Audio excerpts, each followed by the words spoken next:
أعوذ بالله من الشيطان الرجيم.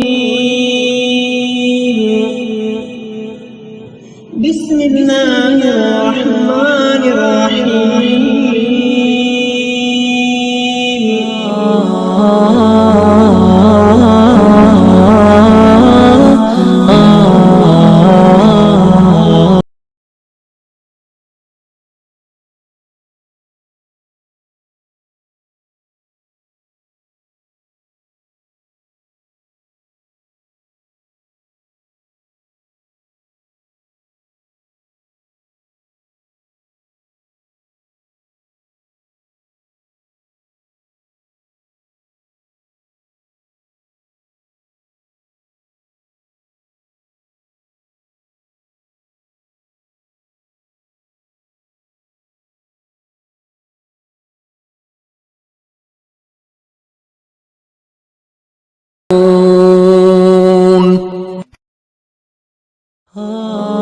محترم حضرات، آج کے اس موضوع میں جو موضوع ہمارا ہے ماں کا کردار، اس میں ہم بہت اختصار کے ساتھ چند نکات کے اوپر انشاءاللہ تعالی بات کرنے کی کوشش کریں گے۔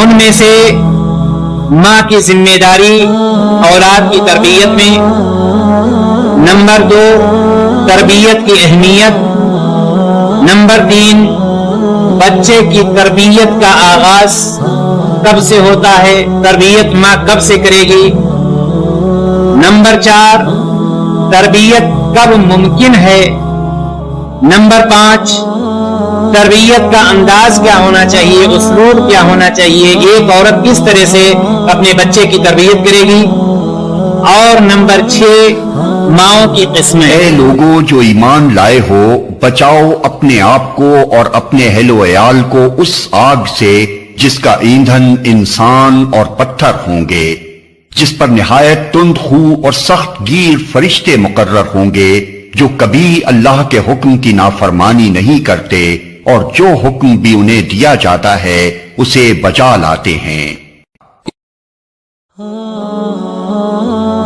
جب ایک ماں دینداری کے ساتھ اپنے بچے کو کی تربیت کرنا چاہتی ہے تو یاد رکھیے گا، ماں کے اندر اتنی طاقت ہوتی ہے، ماں کے اندر اتنی قوت ہوتی ہے، ماں کی دعائیں اتنی قبول ہوتی ہے۔ اٹھائیے تاریخ امام بخاری رحمہ اللہ۔ امام بخاری رحمہ اللہ نابینا ہو گئے، آپ کی روشنی چلی گئی تھی۔ امام بخاری سے بخاری پڑھے نا، یہ نابینا ہو گئے تھے۔ اللہ تبارک و تعالی جنت میں اعلیٰ سے اعلیٰ مقام، ماں نے دعائیں کرنا شروع کر دی۔ میں نے بتلایا کہ ماں کے اندر بہت طاقت، ماں نے دعائیں کرنا شروع کر دی، اپنے رب سے رو رہی ہے، گڑ گڑا رہی ہے، دعائیں کرتی جا رہی ہے۔ اللہ تبارک و تعالی نے بینائی کو واپس۔ ماں بنے تو کہیے، جب ماں بنتی ہے تو اللہ تبارک و تعالیٰ کہتا ہے کہ میں نے تیرے قدموں کے نیچے تو جنت اسی لیے رکھتا ہے کہ وہ اپنے بچے کی تربیت کر، تیری دعاؤں کو بھی میں قبول کروں گا۔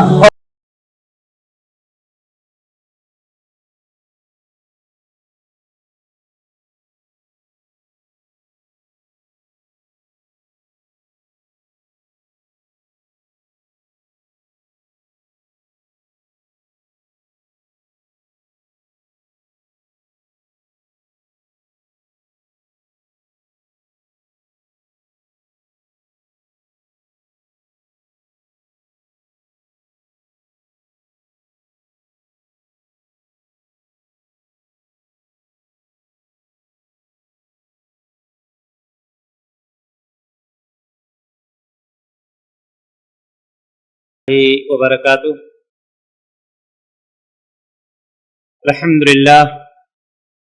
الحمدللہ رب العالمین، والصلاة والسلام على اشرف الانبیاء والمرسلین، نبینا محمد وعلى آلہ وصحبہ اجمعین، اما بعد۔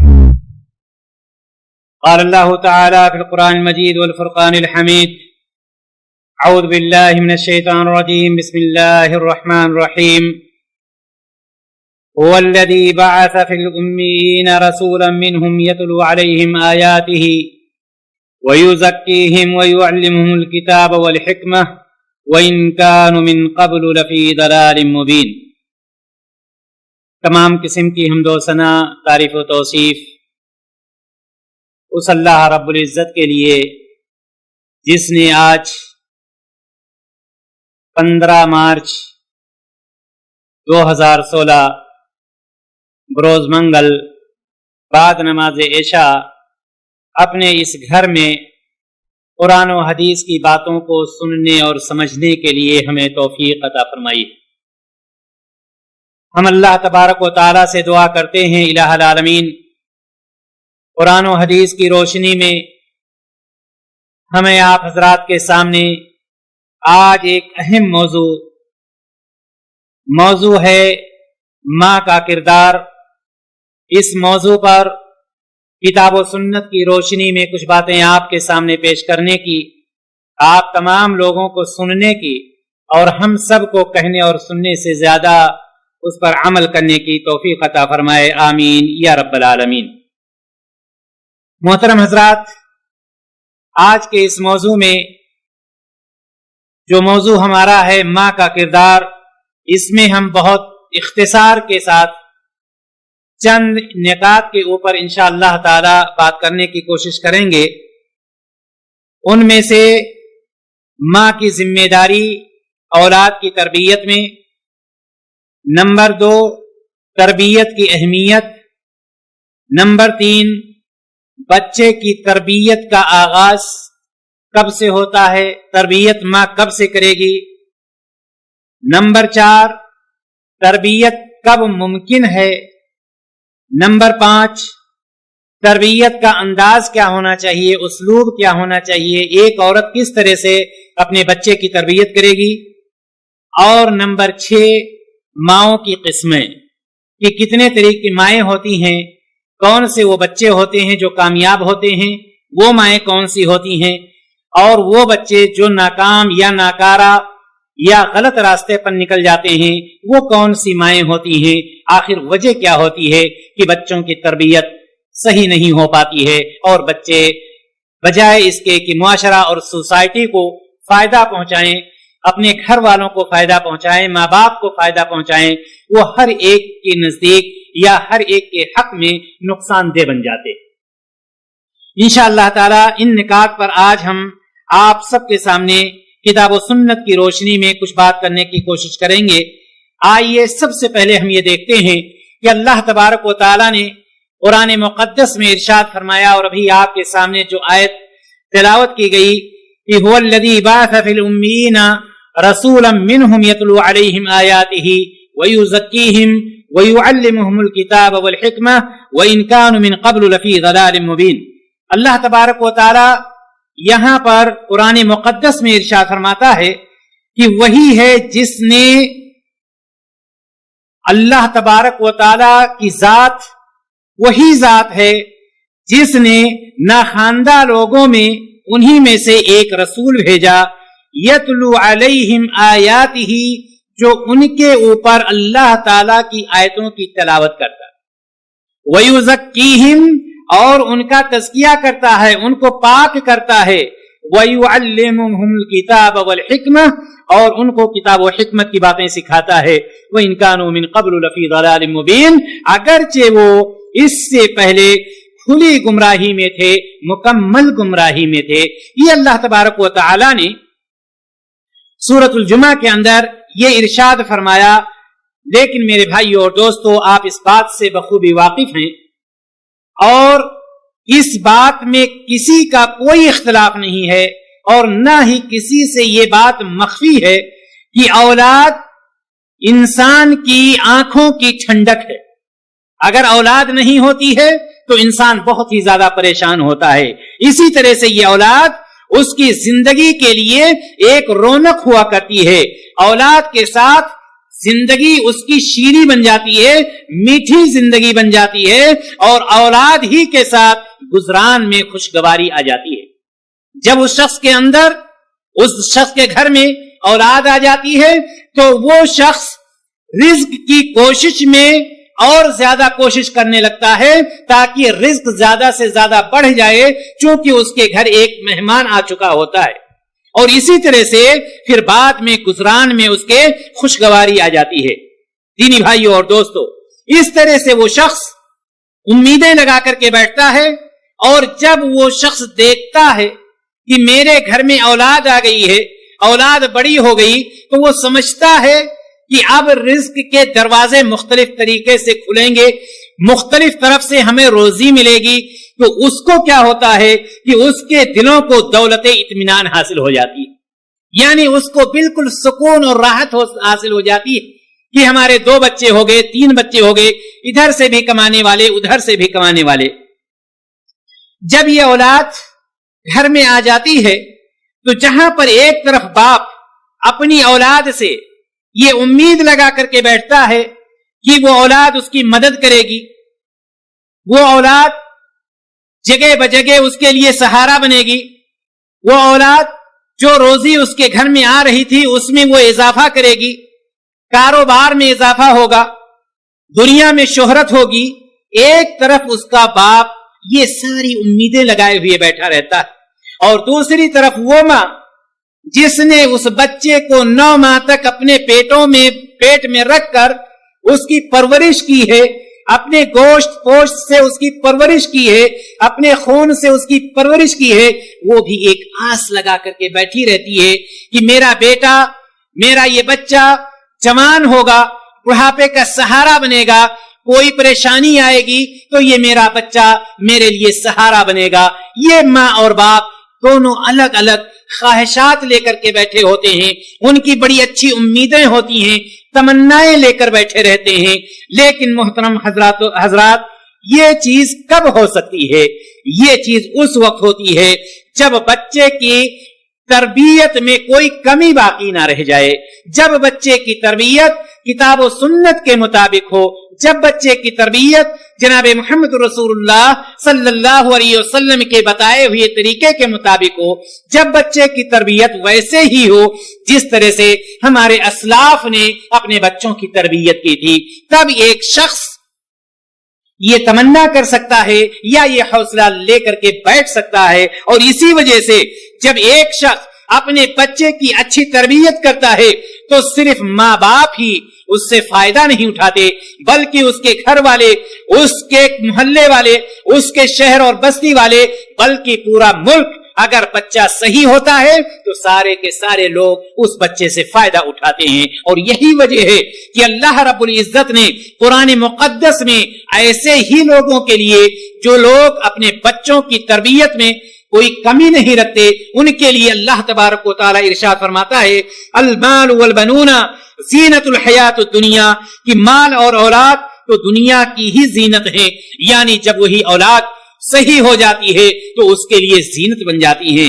لیکن اگر معاملہ اس کے برعکس ہے، اگر باپ نے بھی تربیت کا خیال نہیں کیا ہے، ماں نے بھی تربیت کا خیال نہیں کیا ہے، تو یاد رکھیے کہ جہاں پر یہ اس کے لیے زینت بنتے، اس کے لیے رحمت کے بجائے زحمت بن جاتے ہیں، ماں باپ کے لیے بھی، معاشرہ اور سوسائٹی کے لیے بھی، یہاں تک کہ ملک کے لیے یہ بچے ناسور بن جاتے ہیں اور کینسر کی طرح سے پورے معاشرہ اور سوسائٹی کو خراب کر ڈالتے ہیں۔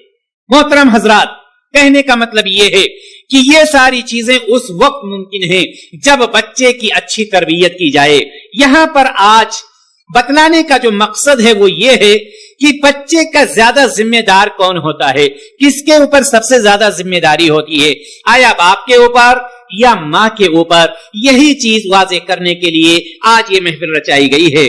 محترم حضرات، آپ یہ جانتے ہیں کہ اولاد اللہ تبارک و تعالیٰ کی نعمتوں میں سے ایک عجیب اور بہت عظیم نعمت ہے۔ شادی کے بعد اگر کسی کے گھر 2 سال کوئی بچہ نہیں ہوتا ہے تو وہ شخص پریشان ہو جاتا ہے، چاہے دنیا کی ساری نعمتیں اس کو مل گئی ہوں، اگر اولاد نہیں ہے تو اس کی ساری محنت بیکار ہو جاتی ہے اور اس کا سارا سکون غائب اور اس سے دور ہو جاتا ہے۔